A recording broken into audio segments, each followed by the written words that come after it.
NTR గారితోటి child artist కింద first సినిమాలో నటించింది మీరు, ఎన్టీఆర్ గారు మాత్రమే. జూనియర్ ఎన్టీఆర్ గారు. అవును. ప్లస్ ఇంకోటేంటంటే మీ ఇద్దరికి ఇంకో కోయిన్సిడెన్స్ ఏంటంటే ఇద్దరు పుట్టినరోజు ఒకే రోజు. అవును. సో, మీ ఇద్దరి మధ్యన ఈ టాపిక్ ఎప్పుడన్నా వచ్చిందా? కామన్‌గా నడిచేది చిన్నప్పుడంతా. హ్మ్. దట్స్ కామనే కదా! అక్కడ కలిసి ఉండేటోళ్ళం అప్పట్లో. So, yeah! హ్మ్. చిన్నప్పుడు వీఆర్ లైక్ నేను చెన్నై నుంచి వచ్చేటోడిని. హ్మ్. Tarak used to be here. So, హ్మ్. నాకు ఓన్లీ ఫ్రెండ్ తారక్ అనమాట. అప్పట్లోనా? అప్పుడు అంతే హైదరాబాద్‌లో నాకు ఇంకెవరు లేరు ఫ్రెండ్స్ హ్మ్. అప్పుడు. హ్మ్. తారక్ అండ్ రంజిత్ అని నా ఫ్రెండ్ ఉండేటోళ్ళు. ఓకే. అండ్ అభిజిత్ అని ఉండేటోడు అప్పుడు. హ్మ్. డ్రీమ్స్ అనేవి ప్రతి ఒక్కళ్ళకి ఉంటాయి గదా! హ్మ్. నటుడు, యాక్టర్ ఇయన్నీ.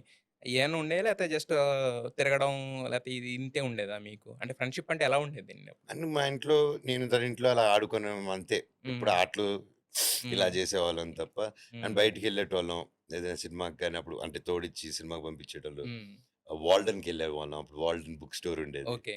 ఆహ్, ప్రైమ్ టైమ్‌కెళ్ళేవాళ్ళం గేమింగ్ దీనికి. Ah, yeah!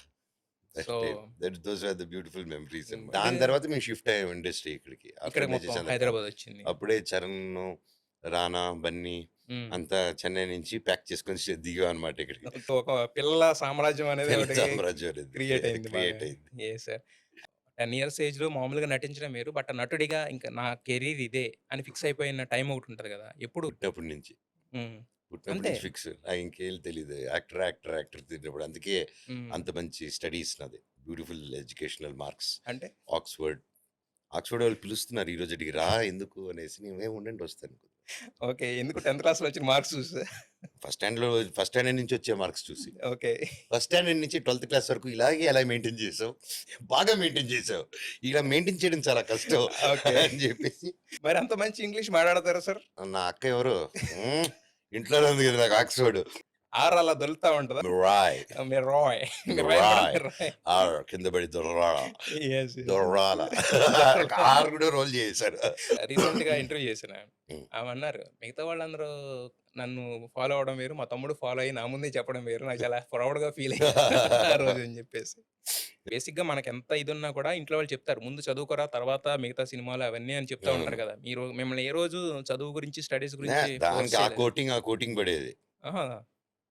దానికి ఎర్రిపాటుగాడు వచ్చినప్పుడల్లా ఒక బెత్తం ఇరిగేదనమాట. అంటే మీ డెడికేషన్ చూసన్నా ఆయన రియలైజ్ అయ్యి ఉండాలి గదా! అవును. ఫస్ట్ నుంచి ఈడు ఇలాగే మెయింటైన్ చేస్తున్నాడని జెప్పి. అవును. సో, నాకలాగా కొట్టి రియల్ ఎస్టేట్స్‌కి గట్టి పడిపోయాను మనిషిని ఒక పాయింట్ తర్వాత. టీచర్లు కొడుతుంటే కూడా అలాగా ఇంతేనారా ఐయామ్ ట్రైన్డ్ ఫ్రమ్ డెహ్రాడూన్ రా అనుకునేటోడిని. ఎంత కొట్టు ఇటు కొట్టు అనేటోడిని. మేము సినిమాల్లో వచ్చి కొడుతుంటే ఇరిగిపోతుంటే ఏంటనుకున్నాం. అది ఒరిజినల్ అని ఇప్పుడు తెలుస్తుంది. ఇప్పటివరకు డూప్ అనుకున్నాం సార్.